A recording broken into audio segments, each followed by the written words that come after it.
Welcome to Sacred Spaces Advanced School of Ancestral Communication. This is Queen Carlenia Springer, Nana Ajua's daughter and author of Soul Marked for Life. My Afro-Rakanu and Afro-Raikaitu family, my African Black family, regardless of where we find ourselves in this world, regardless of our ethnicity, it is our roots that unite us. And during this time of extreme upheaval, I would say, it is time for us to return to knowledge of our roots. Our children really have no idea about who they are. Not just our children, many of our elders and even people in between have no idea about who they are, about our identity. So I come on here just to share little bits of information to begin to prompt you to learn about who you are, learn about your identity. You know, in slavery, they didn't want the people to read because they knew if they read, they would understand what the reality was and that they did not have to remain in that condition. So I'm here to tell you, we don't have to remain in this condition. I was in a conversation yesterday evening with several people across all generations of our people, and it became very clear that the younger people have no idea about even what happened in the civil rights during the civil rights time. You know, they've heard about it. I was born during that time, so I couldn't tell you what, what exactly took place, like from personal experience. But we still have people here who actually marched and were part of that, saw people killed and fought. And I'm not talking about just to vote, just to be able to be, just to be able to be able to be wherever they wanted to be without being attacked. And the young person who was sharing was saying, I think maybe we grew up privileged because of what our ancestors did that we don't even know about. And because we haven't had to fight like that, we don't know how to fight. That's exactly what he said. We don't know how to fight. if you don't have if you don't have information about who you are, you don't even know what you're fighting.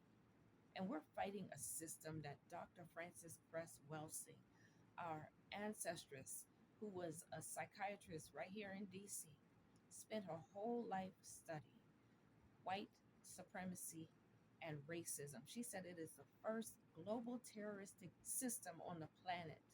The first global terroristic system on the planet. And that thing will only end when the people who are victims or who have been victimized by it, one, realize who they are and then begin to take the appropriate actions, what she called counter racist actions, to address it.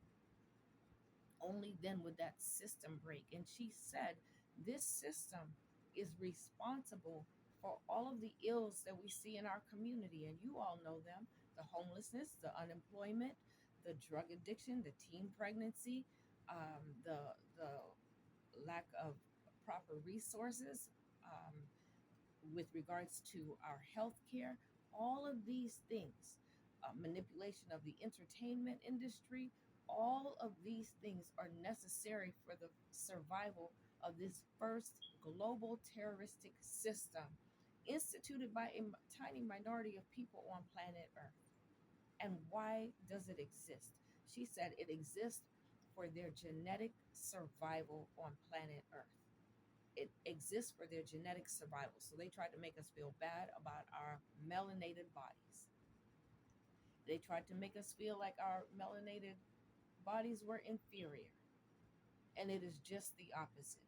Because if they mix with anybody, they lose themselves. They will be genetically annihilated from planet Earth. And so all of these things that we see as unjust is the very things that is maintaining their lifestyle and even their life, their very life.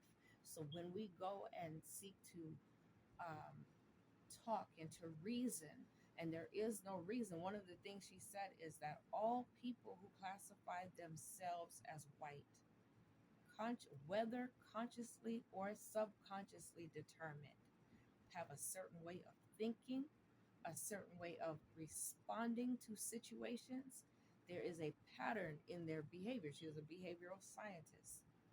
Across the board, all people who classify themselves as white, whether consciously or subconsciously determined, they have a system of behavior, a way of thinking, and way of expressing that, whether they understand it or not, can be mapped out. So they have lost control of their ability to control the people on the planet, and they have devised a system known as artificial intelligence. Right in its name, it's telling you what it is. It's not real, it's artificial. And many of us are so excited about this artificial intelligence, don't have any idea about who we are, but running, chasing money behind artificial intelligence, which was never designed to free you, which was never designed to help you. It was designed to imprison you. We've been using it anyway. It's the automated systems. They have just stepped up the level of usage of it to the point where they can tell you, oh, this is what this is, and you can now see it. There's a young man that was talking to us last night. He said he's been looking for a job, and since they removed DEI, it seems like the AI knows whatever your responses are on a certain application. It can recognize you across the board. So no matter where you go to apply, it is spitting out automatic rejection letters. And the other thing that it's doing, it's um, for people who are qualified, the qualifications for these particular jobs have been raised to, you need 10 years experience. Who comes out of school needing 10 years experience? These are false barriers that they have placed in order to protect themselves. They're closing rank because they can no longer control the people. They can no longer control you on the planet. Your AI, your ancestral intelligence, operates in real time, and it supersedes any artificial intelligence. As a matter of fact, it can shut it down. It can shut it down, believe it or not. It can shut it down if you know who you are and how you operate. And that's not just an intellectual understanding. That has to be an understanding that's in your spirit. It means you have to return to your foundation. It means you have to return to that altar, to the ways of worship, the ways of communication of your mothers and fathers, because it was that allowed us to build civilizations that lasted thousands of years, to build communities, to create communities where harmony and order existed within the communities.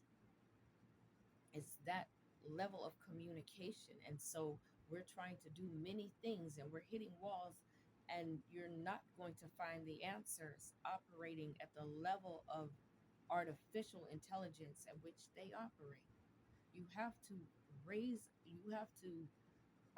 your level of thinking. You have to raise your level of communication, really, is what it is. And our ancestral intelligence, that communication operates in real time. And you need real time knowledge. You need real time knowledge to navigate in this world today, because these systems that are in place, these people have studied studied us for years. They have studied patterns for years.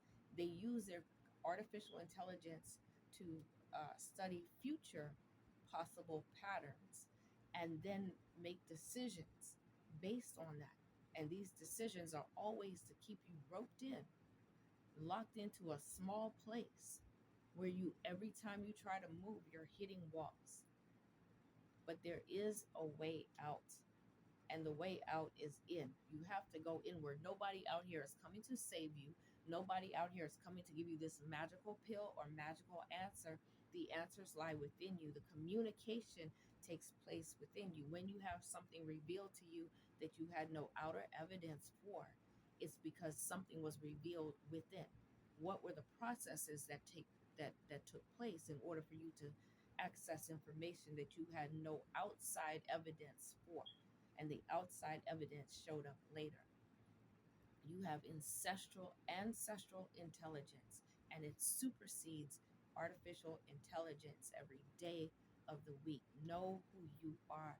It's time to return to our roots. Ashe.